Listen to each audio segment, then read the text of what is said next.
வணக்கம் மக்களே. துரேந்தர் படம் பார்த்துட்டிங்களா? எல்லாருமே பாருங்கள். நம்ம எல்லாருமே பார்க்க வேண்டிய ஒரு முக்கியமான படம். அந்த படத்தில் என்ன சொல்லியிருக்காங்க அப்படின்னா, பிஜேபிக்கு சார்ந்து பேசியிருக்காங்க, ஒரு சாராக பேசியிருக்காங்க அப்படின்னு சொல்லி ஒரு முட்டாள் கூட்டம் பொருளியை கிளப்பிட்டுருக்கு. அந்த படத்தில் 2004 2014 வரைக்கும் நம்மளோட காங்கிரஸ் ஆட்சி காலத்தில் நம்மளோட நாடு எந்த அளவுக்கு வஞ்சிக்கப்பட்டுச்சு, எதிரிகளுக்கு எப்படி சாதகமாக இருந்துச்சு, நம்மளோட நாட்டோட பாதுகாப்பை எப்படி உறுதி செய்யாமல் நமக்கு நல்ல ஒரு பலமான ஒரு நாடாக கொடுக்காம, ஆட்சி கொடுக்காம எப்படி இருந்தாங்க அப்படின்னு சொல்கிறது அந்த படம். 2004 2014 வரைக்கும் நம்ம எதிரிகள்லாம் நம்மளுக்கு எப்படிலாம் துன்பம் விளைவிச்சாங்களோ அதுக்கு பூரா சப்போர்ட் பண்ணிட்டு இருந்துச்சு. அதை எதிர்த்து கேட்க துப்பில்லாத ஒரு அரசாக காங்கிரஸ் அரசு இருந்துச்சு. அதற்கான ஒரு படம் தான் இந்த படம்.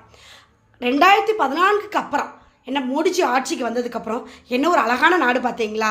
33 தடவாளங்கள் அமைத்து நாட்டின் எல்லையோர பாதுகாப்பை உறுதி செஞ்சுருக்கோம் நாம தான். அதுக்கப்புறம் ரஃபேல்லேருந்து எவ்வளோ விமானங்கள் இறக்கி போர்ப்படை தளபலங்களை நிறைய தடவாளங்களை உருவாக்கி எல்லையோர பாதுகாப்பை உறுதி செய்து நம்மளோட 33 கிலோ எடை உள்ள எல்லாம் ஒரு 3 கிலோ எடையாத ஒரு இராணுவ உடையை மாற்றிருக்கோம்.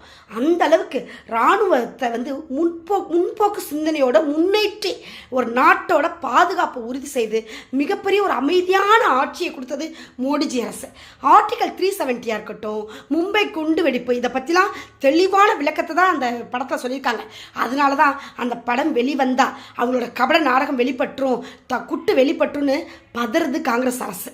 அதுதான் அந்த படத்தை பார்க்க வேணான்னு சொல்லி எல்லா மக்களையும் திசை திருப்புறாங்க. நீங்கள் மக்களே அனைவரும் அந்த படத்தை பாருங்கள். நம்ம நாடு முந்தைய காலத்திற்கும் இப்போவும் எப்படி இருக்குன்ற வித்தியாசம் ரொம்ப எளிதாக புரியும்.